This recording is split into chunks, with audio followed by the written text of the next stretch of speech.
ኩላሊት ጠጠር ብዙ ሰው አለብኝ የሚለው አይነት ህመም እየሆነ ነው። ስለዚህ ጠጠር ስንል የኩላሊት ጠጠር ስንል ሁሉም አንድ አይነት አይደለም። የተለያየ አይነት የጠጠር አይነቶች አሉ። በዋነኝነት ምክንያት ያው በቂ የሆነ ፈሳሽ አለማግኘት ነው። ውስጥ ያሉት እነዚህ ንጥረ ነገሮች የመጠባበቅና ጠጠር የመፍጠር ነገር አላቸው። ብዙ እንቅስቃሴ ማናረግ ከሆነ ከፍተኛ የሆነ ሰውነት ክብደት ካለን ወይም ኦቤሲቲ ካለን ለዚህ ችግር በቀላሉ ልንጠቃ እንችላለን። ካከምናቸውም በኋላ ደግሞ ምንድነው ምንፈራው ተደጋግሞ ሊመጣ ይችላል አይደለ? ስለዚህ ተደጋጋሚ የሆነ የሽንት ቧንቧ ኢንፌክሽኖችን ያ ሰው ያስተናግዳል ማለት ነው።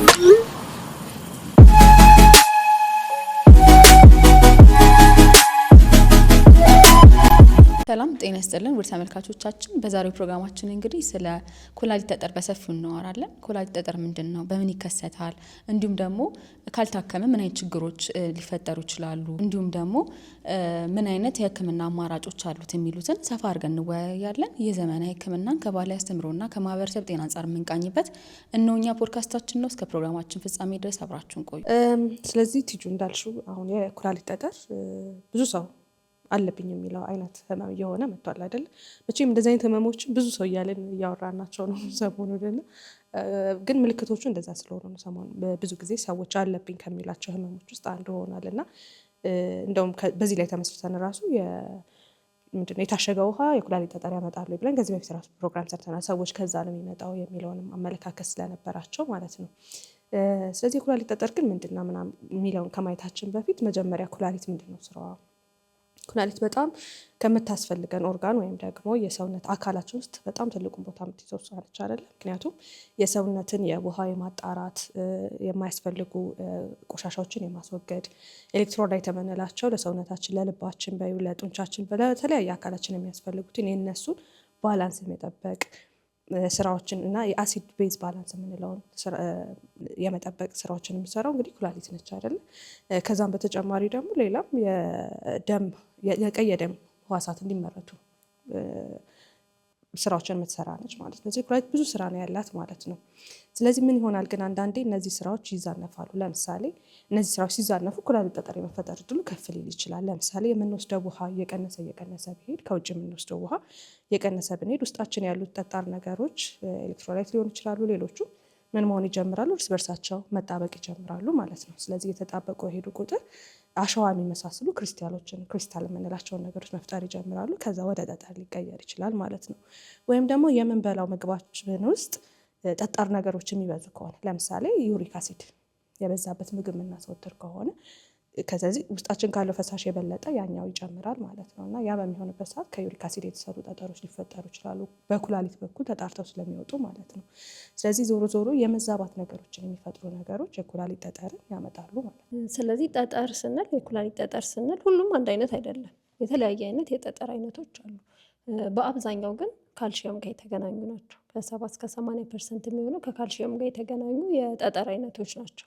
እዚህ ካልሽየም ኦክዛሌት፣ ካልሽየም ፎስፌት የምንላቸው አይነት ማለት ነው። ከዛ በተጨማሪ ግን አንዳንድ ጊዜ የሚከሰቱ ደግሞ ዩሪክ አሲድ የምንላቸው አሁን ሜሉ አንስተሽ የነበረው፣ ከዛ ደግሞ ስትሮባይት ስቶን የምንላቸው አሉ። ብዙ ጊዜ ከኢንፌክሽን ጋር ከሽንት ቱቦ ኢንፌክሽን ጋር ምናምን የሚገናኙ ማለት ነው። ከዛ የመጨረሻው ደግሞ ሲስቴም ስቶን የምንላቸው አሉ። 4 አይነት የጠጠር አይነቶች አሉ። እነዚህ የጠጠር አይነቶች የሚከሰቱት እንግዲህ በተለያየ ምክንያት ሊከሰቱ ስለሚችሉ ነው። እንግዲህ የጠጠር አይነታቸውም የተለያየ የሆነው ያ የሚጠጥረው ነገር ኩላሊት ውስጥ እንዳልነው ውሃ ባለመውሰድ ሊሆን ይችላል፣ በተለያየ አማካኝነት ሊሆን ይችላል የመጣው። ግን በሚመጣበት ምክንያት እነዛ የሚጠጥሩ ነገሮች የተለያዩ የሆኑት ያው የተለያየ ሰው ላይ በተለያየ ምክንያት ስለሚመጡ ነው ማለት ነው አይደል? ስለዚህ ምክንያቶቹን ካነሳናቸው ያው ኦልሬዲ ብለናቸዋል አይደል? ግን ያው ሰብሰብ ለማድረግ በዋነኝነት ምክንያት ያው በቂ የሆነ ፈሳሽ አለማግኘት ነው።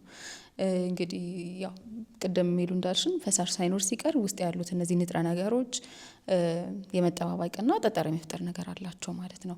እሱ የሚሆኑ አንደኛ ያው ካለመጠጣት ሊሆን ይችላል። ሁለተኛ ደግሞ የምንኖርበት የአካባቢያችን የሚወስነዋል አይደለ? በጣም ለምሳሌ አሁን ከፍተኛ የሆነ ሙቀት ያለበት ቦታ ከሆነ በላብም በመሳሰሉት ሁኔታ የሰውነታችን ፈሳሽ ልናጣ እንችላለን። እሱም አንድ አጋላጭ ሁኔታ ነው ማለት ነው። ሌላው ምንድነው አመጋገባችን ነው። ቅድም ሄሉ እያለችን ነበር። ለምሳሌ ከፍተኛ የሆኑ ጨው ያለባቸው ምግቦች ስንመገብ ስፔሻሊ አሁን እነዚህ ፕሮሰስድ የሆኑ ምግቦች አይደለ ፓክድ የሆኑ ምግቦች ሲሆኑ ለማጣፈጥም ለፕሪዘርቬሽንም ተብሎ ጨው ይበዛባቸዋል። እነሱን መጠቀም ምግብ ላይ አብዝቶ ጨውን መጠቀም ያው ጠጠር እንዲፈጠር ሊያደርግ ይችላል።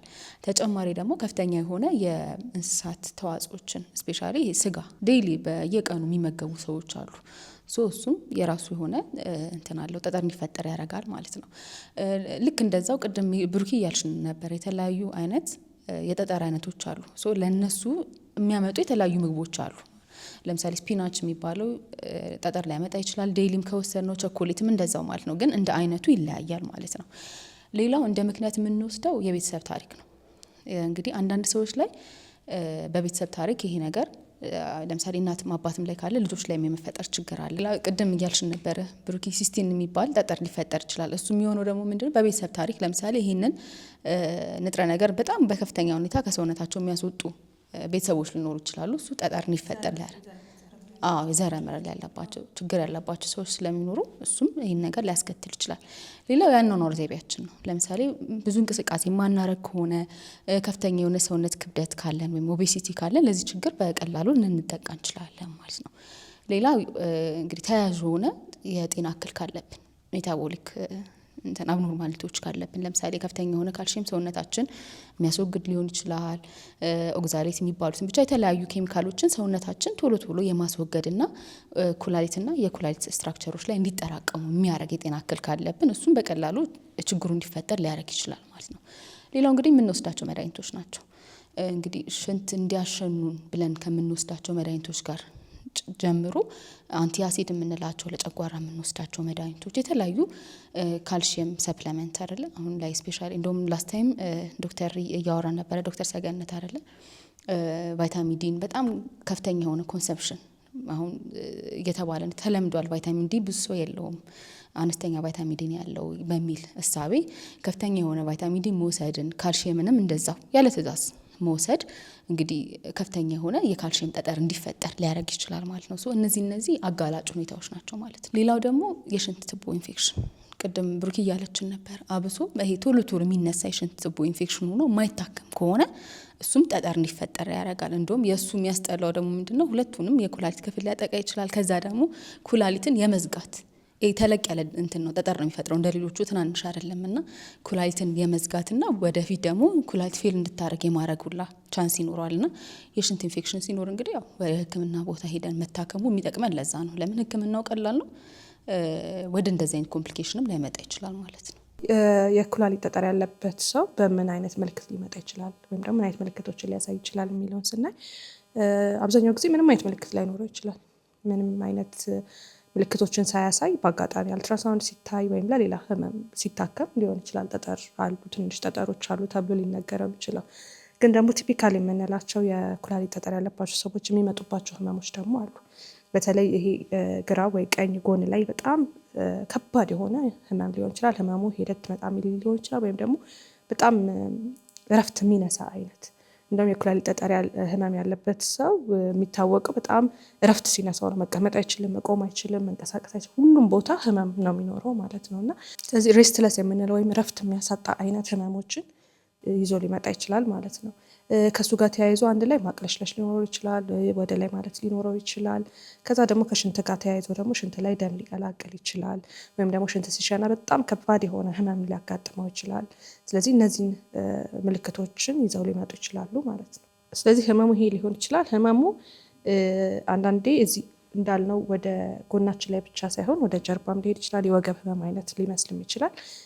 ከዛ ደግሞ ጠጠሮቹ በጣም ከኩላሊት ጀምሮ እንግዲህ ወደ ሽንት ፊኛ እያለ ከሽንት ፊኛ ወደ መውጫው ደግሞ ሽንት ወደ መውጫው ቱቦዎችን እየዘጉ በሄዱ ቁጥር ህመሙ ዝቅ እያለ የሚሄድ ወደ ብሽሽት ወይም ግሮይን ወደምንለው አካባቢ ከሱም አልፎ ወደ እግራችን ሊሰማን ይችላል ማለት ነው። እና በጣም ከባድ የሆነ ህመም ነው የሚኖረው በተለይ ህመሙ በሚመጣ ሰዓት ማለት ነው። ብዙ ጊዜ ምንም አይነት ስሜት ላይኖራችሁ ይችላል። ጸጥ ያለ ነገር ሊሆን ይችላል ብለናል። ግን ያ ጠጠር የሚንቀሳቀስበት ሰዓት ላይ ግን በጣም ከባድ ህመም ነው የሚኖራቸውና ህመሙ ይሄን ያህል። ስለዚህ የኩላሊት ጠጠር ህመም እንግዲህ ብዙ ሰው የተለያየ ህመም ሊመስለው ይችላል። እንዳልነው የሆነ እረፍት የሚነሳ ህመም ብዙ ነገሮች ሊያመጡ ይችላሉ አይደለም። በተለይ ደግሞ ቦታዋ ስለማትታወቅ አሁን ሰው እግሩንም አሞት፣ መገጣጠሚያውንም አሞት፣ ጀርባውንም አሞት ኩላሊቴን ያመመኝ መቱ ምንድን ነው የታመምከው እስቲ ኩላሊቴን ያመመኝ የሚልሽ ብዙ ታማሚ አለ። ከዛ በዛው ልክ ደግሞ የኩላሊት ጠጠር ሆኖ ወይም የኩላሊት ላይ የተነሳ ህመም ሆኖ ደግሞ ከሌሎች ህመሞች ጋር የሚምታታበት ጊዜ አለ። በተለይ በቀኝ በኩል አሁን ሲከሰት ለምሳሌ ከጉበት ህመም ጋር ሊምታታብን ይችላል። ከሐሞት ጠጠር ከሚነሳ ህመም ጋር፣ ከጨጓራ ህመም ጋር፣ ከብዙ ነገሮች ጋር ሊምታታ ይችላል። እንደውም ከትርፍ አንጀትም ጋር እንደዚህ ሊምታታ ይችላል። ስለዚህ በምን እንለየዋለን ነው ዋናው ነገር። ለሁሉም የኩላሊት ጠጠር ነው ብለን ለምናስበው ሰው የምንሰራቸው ቤዚክ የምንላቸው ምርመራዎች አሉ። ለምሳሌ የሽንት ምርመራ፣ ምክንያቱም ከጠጠር ጋር ተያይዞ ሊመጣ የሚችል ደግሞ ኢንፌክሽንም ሊኖር ስለሚችል ማለት ነው። ስለዚህ የሽንት ምርመራ ግዴታ ነው፣ ለሁሉም ሰው እንሰራለን። የተለያዩ ኤሌክትሮላይቶች ምርመራዎችን ልናደርግ እንችላለን፣ የደም ምርመራዎችን ማለት ነው። እነዚህን ልናደርግ እንችላለን። ግን በዋነኝነት ጠጠሩን ለማየት የምንጠቀምባቸው ደግሞ ይሄ ነገር የኩላሊት ጠጠር ነው፣ ጠጠሩ እዚህ ጋር ነው ያለው፣ በዚህ ነው የተሰራው የምንልባቸው ደግሞ የተለያዩ የምርመራ እንትኖች አሉ። በዋነኝነት እንደው በጣም ቆንጆ ጥሩ የምንለው ለኩላሊት ጠጠር የሚመረምርልን ሲቲ ስካን ነው። በተለይ ደግሞ እርጉዝ ያልሆነች እርግዝና የሌላት ሴት ላይ ካገኘን እና ደግሞ ሲቲ ስካን አቬሌብል ከሆነ አሁን ብዙ ጊዜ በእኛ ሴታፕ ብናየው ሲቲ ስካን ብዙ ጊዜ የምናገኘው አይነት ላይሆን ይችላል፣ ገንዘብ አፎርድ ላይ ይደረግ ይችላል። ግን ሲቲ ስካን ምንድነው ጥቅሙ? አንደኛ ቦታውን ይነግረናል፣ ጠጠር አለ የለም የሚለውን ያው ይነግረናል። ከዛ ካለ ደግሞ የቱ ጋ ነው ያለው፣ ምክንያቱም እያንዳንዱ ቦታ ላይ ያለው የጠጠር ህክምና ስለሚለያይ ማለት ነው። ላይ ነው ያለው ወይ መሀል ላይ ሄዷል ወይ የቱ ጋ ነው ያለው የሚለውን ይነግረናል። ሶስተኛ ምን ይነግረናል? ሳይዝ ይነግረናል። የኩላሊት ጠጠሩ ምንድን ነው የሚያክለው የሚለውን ቁጥሩን በትክክል ይነግረናል። አራተኛ ሲቲ ስካን ከሁሉም የተሻለ የሚባልበት ደግሞ መገመት ይችላል ውስጡ ያለው ነገር። አሁን ቅድም የተለያየ አይነት የጠጠር አይነቶች አሉ ስንል ነበርና ካልሽየም ነው፣ ዩሪክ አሲድ ነው፣ ሲስቲን ነው ወይስ ስትሮባይት ነው የሚለውን አራቱን ለይቶ ይሄኛው ሊሆን ይችላል ብሎ ኮምፖዚሽኑን ሁሉ መገመት ይችላል ሲቲ ስካን ማለት ነው። ስለዚህ በዚህ ምክንያት ሲቲ ስካንን ተመራጭ ይሆናል። ሲቲ ስካን በሌለበት ቦታ ወይም ደግሞ ታካሚያችን እርጉዝ ብትሆን ወይም ደግሞ ሲቲ ስካን በተደጋጋሚ የተነሳ ሰው ከዚህ በፊት ከነበረ ምናልባትም የራዲሽን ለመቀነስ በሚል ሲቲ ስካን ላናዝ እንችላለን። በዛ ሰዓት ምንድነው የምንጠቀመው? አልትራሳውንድ መጠቀም እንችላለን፣ ግን ዊዝ ኤክስሬይ ማለት ነው ወይም ራዲዮግራፊ አብረን ራዲዮሎጂ አንድ ላይ ሁለቱን አንድ ላይ ብናደርጋቸው ጥሩ ነው። ምክንያቱም ከራጅ ጋር አልትራሳውንድ ብዙ ጊዜ የሚነግረን ምንድነው ኢፌክቱን ነው የሚያሳየን። ብዙ ጊዜ ጠጠሯን ከማየት ይልቅ በጠጠሩ ምክንያት የመጣ ችግር ካለ ለምሳሌ የሆነ ነገር ትቦ ሲደፈን መቼም ከላይ ውሃ የሚወርድ ከሆነ ማበጡ አይቀርም አይደል? ኩላሊት እብጠት ልታሳይ ትችላለች፣ ወይም ሃይድሮኔፍሮሲስ የምንለው ነገር ማለት ነው። እሱ ካለ እሱን ያይልናል አልትራሳውንድ ማለት ነው። ግን ጠጠሯን ራሷን ላያያት ይችላል። ሲቲ ስካን ላይ እንደውም ያላልኳቸው ኢቭን የወጣ ጠጠር ቢኖር ሲቲ ስካን ስፋቷን አይቶ የዩሬትሯን ወይም የዚች የሽንት ቱቦዋን ስፋቷን አይቶ የወጣ ጠጠር አለ ሁላ ብሎ ምልክት ይነግረናል ማለት ነው። ለዛ ነው ሲቲ በጣም ተመራጭ የሚሆነው። አልትራሳውንድ ላይ ኢፌክቶቹን ነው የምናየው። ራጅን ለምን እንጠቀምበታለን? ጠጠሮቹን ለማየት እንጠቀምበታለን፣ ቦታዎቹን ሎኬት ለማድረግ እና ሳይዙን፣ በተለይ ሳይዝ ላይ አልትራሳውንድን ሞር መተማመን ስለማንችል በጣም ህክምናችን ደግሞ በኋላ እንደምናየው በጣም ሳይዙ ላይ ዲፔንድ የሆነ ነገር ስለሆነ ማለት ነው። ስለዚህ አልትራሳውንድን ከራጅ ጋር አንድ ላይ ተደርጎ ኬዩቢ የምንለው አለ የራጅ የሚነሳ እሱ ተነስቶ አብሮ ከአልትራሳውንድ ጋር ሆኖ እንደ መረጃነት እሱን ልንጠቀም እንችላለን። ኢሜጂንጎች ብዙ ጊዜ ይሄ ነው። ሌላ በፊት ይጠቀሙ የነበረ አይቪፒ የሚባል አለ፣ ኤምአርአይ አለ። እነዚህ አሉ፣ ግን ብዙ ጊዜ ለጠጠር ጠቃሚ ናቸው ብዙ ተብሎ አይታሰብም። በጣም ጠቃሚ ነው የምንላቸው እነዛ ሶስቱን ከቅድም የጠቀስናቸው ሶስቱን ነው ማለት ነው። ስለዚህ የህክምናው አማራጭ የሚሆነው እንግዲህ በዋነኝነት ቅድም ሜሉ እያለች እንደነበረው በከፍተኛ ህመም ነው የሚመጡት አይደለ? ስፔሻሊ ከፍተኛ ህመም ኑሯቸውን ለመጡ ሰዎች ያው ህክምናው የሚሆነው ያው ህመሙ ማስታገስ ነው። ለምን መቀመጥ አይችሉም፣ እየጮሁ ምናምን ነው አብዛኛውን ጊዜ የሚመጡት። ስለዚህ ህመሙ እንዲታገስ የተለያዩ መድኃኒቶችን ልንሰጥ እንችላለን። ከዛ በተጨማሪ ደግሞ አንዳንድ ጊዜ መድኃኒቶችን ሰጥተን ሪስፖንድ ላያደርግ ይችላል። ስፔሻሊ አሁን ከኩላሊት እየወረደ በቀጭን ቱቦ ውስጥ ተይዞ ከሆነ ከፍተኛ ህመምን ሊያመጣ ይችላል። ያንን ቱቦ የሚያላላ የሽንት ቱቦውን የሚያላላ መድኃኒቶችን ልንሰጥ እንችላለን፣ ጊዜያዊ ማለት ነው። እንዲያልፍ ያደርገዋል፣ ህመሙንም ይቀንስልናል ማለት ነው። ሌላው ዋነኛው የኩላሊት ጠጠር ህክምና የሚሆነው እንግዲህ ፈሳሽ ነው አይደለ? ስፔሻሊ ሳይዛቸው ከ5 ሚሊ ሜትር በታች ለሆኑ ጠጠሮች እሱን ነው የምናዘው። ቢያንስ በቀን ከ2 እስከ 3 ሊትር እንደ ሰውየው ጤና እንዳለበት ሁኔታ እንዲወስድ እናረጋለን። እና ውሃ እየጠጣ ደግሞ ምንድነው ሪከመንድ የምናደርገው ሽንቱን በደንብ ስክሪን እንዲያደርግ። ለምን አንዳንድ ጊዜ ቪዚብል ይሆናሉ ይታያሉ፣ እና መውጣቱን በዛም ቼክ ማድረግ ይችላል። እየጠጣ ቼክ ማድረግ ይችላል። በደንብ ፈሳሽ እንዲያገኝ ማድረግ ነው ሌላኛው የህክምና አማራጭ። አንዳንድ ጊዜ ግን እነዚህን አድርገን ደግሞ ሪስፖንድ ላያደርግ ይችላል፣ ወይም ደግሞ መልስ ማይሰጥ ሊሆን ይችላል። ስፔሻሊ አሁን ሳይዙ ከፍተኛ ከሆነ ከ5 ሚሊ ሜትር በላይ ሊሆን ይችላል። እንዲሁም ደግሞ ሌላ ተያያዥ የሆነ የኩላሊት ችግር እንዳያመጣ ይችላል። አሁን ቅድም ብሩክ እያልሽን ነበረ፣ ኩላሊት ልታብጥ ትችላለች፣ ኢንፌክሽን ሊኖር ይችላል፣ ህመሙ ከፍተኛ ሊሆን ይችላል። ምንም አይነት ሪስፖንድ የማያደርግ ከሆነ ደግሞ የተለያዩ የህክምና አማራጮች አሉት። አንደኛው ለምሳሌ በዌቭ መምታት ሊሆን ይችላል። እዛው ኩላሊት ላይ ያለበት ቦታ ላይ ዌቭ ይለቀቃል። ስለዚህ ሰባብሮት ደቆ እንዲወጣ ማድረግ ሊሆን ይችላል አንደኛው ህክምና አማራጭ። ሁለተኛው ምንድነው በቱቦ በኩል አስገብቶ ልክ እንደ ምን በለው መሳሪያ አለ፣ ዩሮቴሮስኮፒ መሳሪያ አለ። በቱቦ ውስጥ ይገባና ያንን ጠጠር ማውጣት ሊሆን ይችላል። ሌላው ደግሞ እዚሁ ቦታው ላይ ያለበት ቦታ ስፔሻሊ አሁን ኩላሊት ጎናችን ላይ ስለምትገኝ ያለበት ቦታ ላይ ደግሞ ፐርኩታኒስሊ እዛው በስቶ ያንን ጠጠር ማስወጣት ሊሆን ይችላል ማለት ነው። እንዳለበት የሰውየው የጤና ሁኔታ እንደ ጠጠሩ አይነት እንዳለው ደግሞ ተያያዥ ችግር እነዚህን አማራጮች ልንወስድ እንችላለን። ሌላው ደግሞ በጣም የተለመደው ያው ፋይናንሻሊ አቅም ለሌለው ሰው እና በጣም ኢዚ ደግሞ የሚሆነው ያው ከፍቶም ያ ካለበት ቦታ ያንን ጠጠር ማስወገድ ሊሆን ይችላል ማለት ነው። እንደዚህ አይነት የህክምና አማራጮች አሉት። ካከምናቸውም በኋላ ደግሞ ምንድነው የምንፈራው ተደጋግሞ ሊመጣ ይችላል አይደለ? ምክንያቱም በኑሮ ዘይቤ ሊሆን ይችላል ብለናል፣ በቤተሰብ ታሪክ ሊሆን ይችላል አይደል የሚመጣው። ተደጋጋሚ የሚመጣባቸውም ሰዎች አሉና እሱን ደግሞ ማስቆም አለብን፣ እንዳይነሳ መከላከል አለብን ማለት ነው። የመጀመሪያው እንግዲህ ቅድም ስንለው የነበረው ውሃ መጠጣት ነው። ፈሳሽ ስንል ያው ውሃ ነው እና ብዙ ጊዜ ታርጌት ብናደርግ የተሻለ የሚሆነው የሚጠጣውን ውሃ ብዛት ሳይሆን የሚሸኑት ሽንት ብዛት ቢሆን በጣም የተሻለ ነው። ሽንታቸው 2 ሊትር እንዲሆን ነው የምንፈልገው። ስለዚህ እንዴት ነው የሚደረገው? መጀመሪያ በቀን ውስጥ የሚሸኑትን ሽንት ለ24 ሰዓት አጠራቅመው ምን ያክል እንደሆነ ማወቅ ይኖርባቸዋል። እዛ ላይ ነው የምንጨምረው ማለት ነው። ለምሳሌ አንድ ሰው 1.5 ሊትር ወይም 1 ሊትር ከግማሽ ነው የሸናውት ቢል እዛ ላይ 500 እንዲጨምር እናደርጋለን ማለት ነው። ውሃ በቀን ከሚወስደው ላይ ያን ያክል ፈሳሽ እንጨምርና ደግሞ እናየዋለን ማለት ነው። ስለዚህ ዋነኛ የሚሸኑት ሽንት ብዛት ነው የምናየው ማለት ነው። እና ፈሳሽ ሲባል ግን አንዳንድ ሰውን አይጠጣኝም ብሎ ደግሞ የሚወስዳቸው ነገሮች አሉ። ጁስ ሊወስድ ይችላል፣ ጣፋጭ ነገሮችን ሊወስድ ይችላል፣ ካርቦኔትድ የሆኑ ነገሮችን ሊወስድ ይችላል። እነዚህ ግን ያባብሳሉ። አንዳንድ ጠጠር አይነቶችን በተለይ የበለጠ እንዲፈጠሩ ስለሚያደርጉ ንጹህ ውሃ ቢሆን ደግሞ የተመረጠ ነው። እንግዲህ ቅድም የሚሉ ደግሞ እያነሳሹ ነበር፣ አሁን የታሸጉ ውሃዎች ይሻላል ወይስ የኛው ይሻላል? ምክንያቱም የታሸጉ ውሃዎች ብዙ ጊዜ የኩላሊት ጠጠር ያመጣሉ። ከዛ ደግሞ ብዙ ሰው እንደውም የታሸገ ውሃን የማይመርጥበት ምክንያት ደግሞ ለምሳሌ ዲያሊሲስ ላይ ያሉ ሰዎች የታሸገ ውሃ ትጠቀሙ ይባላል። ለምንድን የሆነ ችግር አለው ማለት ነው የሚሉ ሰዎች አሉና በደንብ ፕሮግራማችን ላይ ገብተው ቢያዩት በደንብ የተወያየንበት አለ በሰፊው።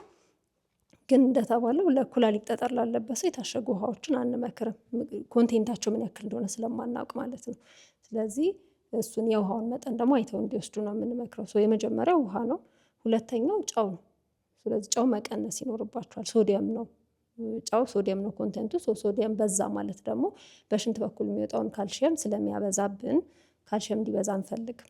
ሽንት ላይ ያለው ካልሽየም ሲበዛ ነው ጠጠር የሚፈጠር። ሰውነት ውስጥ ያለው ካልሽየም ሲበዛ ሳይሆን ሽንት ውስጥ ያለው ሲበዛ ነው የሚፈጠረው። ስለዚህ ጨውን በጣም እንዲቀንሱ እናደርጋለን ማለት ነው። ሶስተኛ አመጋገባቸው ነው።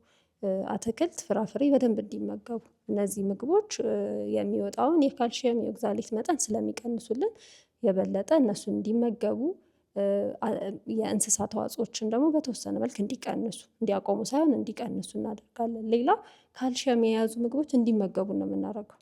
አሁን ስትሬንጅ ነው። ቅድም ካልሽየም ሰፕሊመንት ሲወስዱ የካልሽየም ጠጠሮች ይበዛሉ እያልን ነበረ። አሁን ደግሞ ካልሽየም ብሉ እያልን ነው። በምግብ መልክ ሲሆን የካልሽየም በሽንት የሚወጣውን ይቀንስልናል። ስለዚህ ካልሽየም የያዙ ምግቦችን እንዲመገቡ ነው የምንፈልገው። ግን ሰፕሊመንቶችን ግን እንዲወስዱ አንፈልግም። እንደተባለው ቫይታሚን ዲ ብዙ ጊዜ ሲሰጥ አብሮ ካልሽየም ያስፈልጋል ወይም ካልሽየም ይሰጣሉ። ሰፕሊመንቶች የሚበጠበጡ ሊሆን ይችላሉ፣ የሚዋጡ ሊሆኑ ይችላሉ። ወይም ደግሞ ሰው በተለይ ደግሞ ሴቶች ላይ ከወር አበባ ማየት ካቆመች በኋላ የአጥንት መሳሳቶች ምናምን ስለሚመጡ ብዙ ጊዜ ካልሽየምን ሰፕሊመንት የማድረግ ልምድ አለ። አሁን ላይ ደግሞ በተለይ ውጭ ሀገር የሚኖሩ ልጆች ምናምን ያሏቸው ወላጆች ሲሆኑ አይ ሰፕሊመንቶች እንላክላችሁ የተባለ ካልሽየም ብዙ ጊዜ የሚወሰድ አይነት ሰፕሊመንት ነው እና እነዚህ ሰዎች በተለይ የኩላሊት ጠጠር ያለባቸው ከሆኑ ሰፕሊመንቶችን እንዲወስዱ አንፈልግም። ኦር ከሐኪም ጋር ተመካክረው መጠኑን ማስተካከል ይቻላል። የሚወስዱትን አይነት ማየት ይቻላል። ስለዚህ ሐኪም ጋር ቢያማክሩ ጥሩ ነው፣ ሰፕሊመንት የሚወስዱ ሰዎች ማለት ነው። ስለዚህ ሞር ምንድነው የሚደረገው? አመጋገባቸውን እንዲያስተካክሉ ነው የምንፈልገው። ከዛ እንቅስቃሴ እንዲያደርጉ፣ ይሄ ኦቤሲቲ የምንለው ውፍረት፣ በጣም ከፍተኛ የሆነ ውፍረት እንዲፈጠር ደግሞ አንፈልግም። ሶስቱ እንዲቀንሱ እናደርጋለን ማለት ነው። እነዚህም በማድረግ አስፈላጊ መድኃኒቶች ካሉ እነሱን በመውሰድ የኩላሊት ጠጠሩ ተደጋግሞ እንዳይመጣ የምናደርገው ነገር አለ ማለት ነው። ስለዚህ የህክምና አማራጮቹ እነዚህን ብሩኪ ቲቺ እንደጠቀሳችኋቸው ናቸው። ግን ተመልካቾቻችን ቢነግሩን ደስ የሚል በባህላዊ የሚወሰዱ ነገሮች አሉ አይደል? ለምሳሌ እንስላል ውሃ ጥሩ ነው ሲባል ምናልባት ሰምታችሁ ከሆነ እንደዚህ አይነት ነገሮች ይወሰዳሉ። ሌላም በባህል ጠቃሚ ናቸው የሚባሉ ነገሮች አሉና ወስደው ለውጥ ያመጣላቸው ነገር አለ ወይ? እሱን ደግሞ ከህክምና አንጻር ምን ይመስላል የሚለው ሌላ ጊዜ እንድንቃኘው እሱም ቢያጋሩን ደስ ይለኛል። ስለዚህ በጊዜው ያልታከመ ጠጠር የኩላሊት ጠጠር ምን ያመጣል የሚለውን ስናይ በተደጋጋሚ እንዳነሳ ነው። ስለዚህ 2 ኩላሊቶች አሉ። ከሁለቱ ኩላሊቶች የሚመጡ ቱቦዎች አሉ አይደል? ከዛ የሽንት ፊኛ አለን። ከዛ በኋላ ደግሞ እንዲወጣ ይሆናል ወደ ውጭ ማለት ነው። ስለዚህ አሁን ለምሳሌ ከኩላሊቶቹ ወርዶ የሽንት መውረጃዎቹ ቱቦዎች ላይ ጠጠር ቢፈጠር ጠጠሩ እዛ ቢሆን የተመረተው ሽንት ወይም ውሃ ወደ ውጭ መውጣት አይችልም ማለት ነው። ስለዚህ የሚሆነው ወደ ኋላ ይመለሳል አይደል? ምንም ነገር ለምሳሌ ጎማም ሊሆን ይችላል ሰክተን የሆነ ነገር ጠጠር ውስጥ ቢኖረው ወደ ቧንቧው ነው የሚመለሰው ማለት ነው አይደል? ስለዚህ ውሃ እንዳይመጣ ያግደዋል። ስለዚህ ይህም ወደ ኩላሊቱ እንዲመለስ ያደርጋል። ኩላሊት ውስጥ ብዙ ውሃ እንዲጠራቀም፣ ብዙ ሽንት እንዲጠራቀም፣ ኩላሊት ከመጠን ያለፈ መለጠጥ ውስጥ እንድትገባ ወይም ሃይድሮኔፍሮሲስ ያለውን ያመጣል። ስለዚህ ኩላሊት ላይ ዘላቂ ጉዳት ይፈጥራል ማለት ነው። ያ ነገር ሪሊፍ ወይም የዘጋው ነገር እስካልተወገደ ድረስ ማለት ነው። ስለዚህ አንደኛ የሚያመጣው ነገር እሱ ነው። ሌላው ደግሞ የጠጠር አለ ማለት የሆነ ቦታ ተዘግቷል ማለት ነው አይደል? የሽንት መውረጃ ቱቦዎቹ፣ ሌሎቹ መወገጃው ማለት ነው። ስለዚህ ያ ከሆነ ሽንት ይጠራቀማል። ሽንት በተጠራቀመ ቁጥር ደግሞ ለባክቴሪያ እድገት በጣም አመቺ ሁኔታን እየፈጠረ ይሄዳል። ስለዚህ ተደጋጋሚ የሆነ የሽንት ቧንቧ ኢንፌክሽኖችን ያ ሰው ያስተናግዳል ማለት ነው። የሽንት ቧንቧ ኢንፌክሽን መደጋገም በራሱ ጠጠርን ያመጣል። ጠጠሩ መኖር በራሱ ደግሞ ስለዚህ የሽንት ቧንቧ ኢንፌክሽኖችን ያመጣል ማለት ነው። ኢንፌክሽኖቹ ካልታከመ የባሰ የሚሄድ ከሆነ እንደምታውቁት ወደ ደም መመረዝ ወይም ሰፕሲስ ወደምንለው የመሄድ ሌላም ችግሮችን ተያያዥ ችግሮችን ያመጣል ማለት ነው። ሌላ እንግዲህ ጠጠር አይደለም ኩላሊት እንደዚህ አይነት ቦታ ውስጥ አሁን ጫማችን ውስጥ ቢገባ እንዴት ነው በጣም የሚከብደን ለመራመድ አይደለም። ያንን ቦታ እስካላስወጣ ነው ድረስ በጣም የማቁሰል እንዲቆጣ የማድረግ ምናምን ባህሪ ይኖረዋል በረገጥ ነው ቁጥር ማለት ነው። ስለዚህ ኩላሊት ላይ ደግሞ ኩላሊት በጣም ዴሊጌት ነው፣ ከዛም የበለጠ ስስ የሆነ ነገር ነው አይደለ ውስጣችን ስለሆነ። ስለዚህ እዛ ላይ በቆዩ ቁጥር ያ ቦታ ኢንፍሌምድ እንዲሆን ወይም እንዲቆጣ የማድረግ ነገር ይኖራል። ያ የተቆጣ ቦታ ደግሞ ይድናል። ሲድን ደግሞ ጠባሳ ይፈጥራል። ጠባሳ እየፈጠረ እየጠበበ ይመጣል ማለት ነው።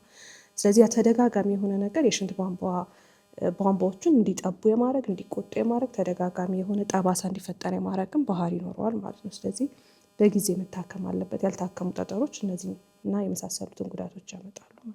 ተጨማሪ ደግሞ ሜሉ በጣም እየባሰ ሲመጣ ስፔሻሊ ጠጠሩ ሁለቱም ቦታ ላይ የሚሆን ከሆነ አይደለ አብሶ በኢንፌክሽን የሚከሰት ሲሆን ሁለቱም ላይ ጠጠሩ ከተከሰተ ከዛ ደግሞ በጣም ሳይዙ እየጨመረ ሲመጣ እየታከመ ካልሆነ እየወጣ ካልሆነ ሳይዙ እየጨመረ ይመጣል። እነዛ ጠጠሮቹ እየተጠራቀሙ ስለሚመጡ ማለት ነው።